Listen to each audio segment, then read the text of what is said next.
નમસ્કાર દર્શક મિત્રો, હું છું દિનેશ હરિયાણી. એ Pathshala by DB Hariyani YouTube channel ઉપર આપનું હાર્દિક સ્વાગત કરું છું.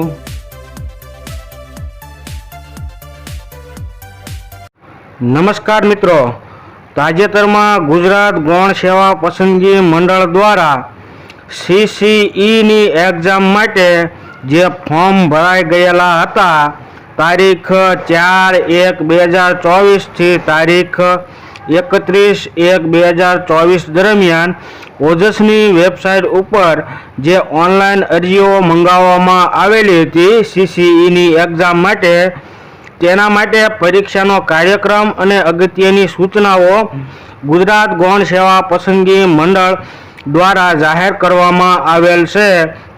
તો મિત્રો, આજે આ વિડીયોની અંદર આપણે આ પરીક્ષા કઈ રીતે લેવાશે, ક્યારે લેવાશે, તેના કોલ લેટર ક્યારે લેવાશે, તે વગેરે જેવી અગત્યની ઇમ્પોર્ટન્ટ માહિતી જોવાની છે.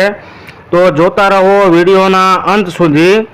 ગુજરાત ગૌણ સેવા પસંદગી મંડળ દ્વારા વર્ગ 3 એટલે કે ક્લાસ 3 માટેની વિવિધ સંવર્ગની જે જગ્યાઓ હતી તેમાં ગ્રુપ A તથા ગ્રુપ Bની સંયુક્ત સ્પર્ધાત્મક પરીક્ષા એટલે કે કમ્બાઇન્ડ કોમ્પિટિટિવ એક્ઝામિનેશન એટલે કે આપણે ટૂંકમાં CCEની એક્ઝામ કહીએ છીએ, તેના માટે 5554 જગ્યાઓ માટે સીધી ભરતી થવા માટે અગાઉ જે જાન્યુઆરી મહિનાની અંદર ફોર્મ ભરાઈ ગયા હતા, તેમના માટે પરીક્ષાનો કાર્યક્રમ અને અગત્યની સૂચના ઉમેદવારો માટે જાહેર કરવામાં આવેલ છે. તો આજના આ વિડીયોની અંદર આપણે તમામ વિગતો જોવાની છે. મિત્રો, પરીક્ષાનો સમય, આ જે પરીક્ષા છે એ તારીખ 1/4/2024 થી 8/5/2024 દરમિયાન આ પરીક્ષાનું આયોજન ગુજરાતમાં વિવિધ વિવિધ જગ્યાએ આ પરીક્ષાનું આયોજન થવાનું છે. એટલે કે તારીખ 1/4/2024 થી 8/5 સુધી આ પરીક્ષા ચાલશે. અલગ અલગ શિફ્ટમાં અને અલગ અલગ તારીખે ઉમેદવારોને બોલાવવામાં આવશે. મિત્રો, આ જે પરીક્ષા છે એની પદ્ધતિ કઈ રીતે રહેશે? તો મિત્રો, અગાઉ જે આપણે ફોરેસ્ટની એક્ઝામ જે લોકોએ આપી છે તેમને ખ્યાલ રહેશે. અગાઉ જે ફોરેસ્ટની પરીક્ષા લેવાયેલ હતી CBRT એટલે કે કમ્પ્યુટર બેઝડ રિસ્પોન્સ ટેસ્ટ, આ જે એની પદ્ધતિ રહેશે એટલે કે ઓનલાઈન જે તે સેન્ટર ઉપર તમારે જવાનું રહેશે, ત્યારબાદ ઓનલાઈન કોમ્પ્યુટર ઉપર CBRT પદ્ધતિથી આ પરીક્ષા લેવાશે. ત્યારબાદ મિત્રો, કોલ લેટર ડાઉનલોડ કરવાની તારીખ 21/3/2024ના રોજ દિવસના 2 વાગ્યાથી શરૂ કરી અને પરીક્ષા શરૂ થવાના 1 કલાક પહેલાં સુધી મિત્રો તમે કોલ લેટર ડાઉનલોડ કરી શકશો. ત્યારબાદ આગળ જોઈએ તો મિત્રો, આ જે પરીક્ષા છે એનો કાર્યક્રમ જોઈએ. તો મિત્રો, આ પરીક્ષા છે એક બંને ગ્રુપ માટે કમ્બાઇન્ડ પ્રિલિમિનરી પરીક્ષા લેવાશે. પ્રથમ તબક્કાની પ્રિલિમિનરી પરીક્ષા લેવામાં આવશે. અને મિત્રો, આ જે પરીક્ષા છે એ ટોટલ 71 શિફ્ટની અંદર પરીક્ષા લેવાશે. મિત્રો, આ જે CCEની એક્ઝામ છે એ 2 તબક્કામાં લેવામાં આવશે. પ્રથમ તબક્કો છે એ પ્રિલિમિનરી પરીક્ષાનો છે, ત્યારબાદ મેન્સ જે આપણે બીજા તબક્કાની અંદર આપવાની છે. તો જે અત્યારે જે પ્રિલિમિનરી પરીક્ષાનો કાર્યક્રમ આવી ચૂક્યો છે. તો મિત્રો, દરરોજ છે એ કુલ 4 શિફ્ટની અંદર ઉમેદવારોને પરીક્ષા આપવામાં મળશે.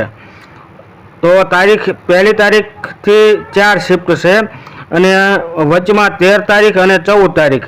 13 તારીખે 1 શિફ્ટની અંદર પરીક્ષા લેવામાં આવશે, ત્યારબાદ 14 તારીખે 2 શિફ્ટની અંદર પરીક્ષા લેવામાં આવશે. બાકીના તમામ જે દિવસો છે તેમાં દરરોજની 4 શિફ્ટની અંદર પરીક્ષા લેવામાં આવશે અને કુલ 71 શિફ્ટની અંદર આ પરીક્ષાનું આયોજન થશે. ત્યારબાદ આગળ જોઈએ તો આ દરેક જે શિફ્ટ છે એનો સમય શું રહેશે? તો એમાં પ્રથમ જે શિફ્ટ છે એનો સમય સવારના 9 વાગ્યાનો રહેશે. ત્યારબાદ બીજી જે શિફ્ટ છે તેનો સમય 11:30 એટલે કે 11:30 થી 12:30 સુધી તમને એન્ટ્રી આપવામાં આવશે। મિત્રો અહીંયા જે સમય આપ્યો છે એ સમય પહેલાં તમારે પરીક્ષા કેન્દ્રના સ્થળ જે તે સ્થળ ઉપર તમારે હાજર થવાનું રહેશે। પ્રથમ શિફ્ટ છે એ 9 થી 10 સુધી, ત્યારબાદ બીજી શિફ્ટ છે 11:30 થી 12:30 સુધી, ત્યારબાદ ત્રીજી જે શિફ્ટ છે એ બપોરના 2 વાગ્યાથી 3 વાગ્યા સુધી એન્ટ્રી મળશે। ત્યારબાદ ચોથી શિફ્ટ માટે સાંજ 4:30 થી 5:30 સુધી એન્ટ્રી મળશે। અહીંયા જે મિત્રો સમય દર્શાવ્યો છે એ સમય પહેલાં તમારે જે તે સ્થળ ઉપર હાજર થવાનું રહેશે। હવે મિત્રો ઉમેદવારો માટે અગત્યની સૂચના આપવામાં આવેલી છે।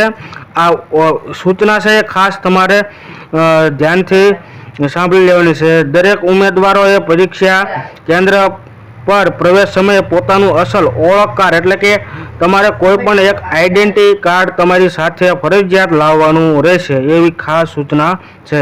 આઈડેન્ટિટી કાર્ડમાં આધાર કાર્ડ, પાન કાર્ડ, મતદાર ઓળખપત્ર એમાંથી કોઈ પણ એક ફરજિયાત તમારે બતાવવાનું રહેશે। ત્યારબાદ કોલ લેટરમાં દર્શાવેલ પરીક્ષા કેન્દ્ર પર પરીક્ષા શરૂ થવાના 15 મિનિટ પહેલાં ઉમેદવારનો પરીક્ષાનો પ્રવેશ બંધ કરી દેવામાં આવશે, એટલે કે 15 મિનિટ પહેલાં તમારે અગાઉ ફરજિયાત હાજર થવાનું રહેશે। ત્યારબાદ આ પરીક્ષાની સંવેદનશીલતા અને સલામતીના કારણોસર આપને કોલ લેટરમાં દર્શાવેલ સ્થળ, તારીખ, સમય બદલી શકાશે નહીં, જેની ઉમેદવારોએ નોંધ લેવાની રહેશે।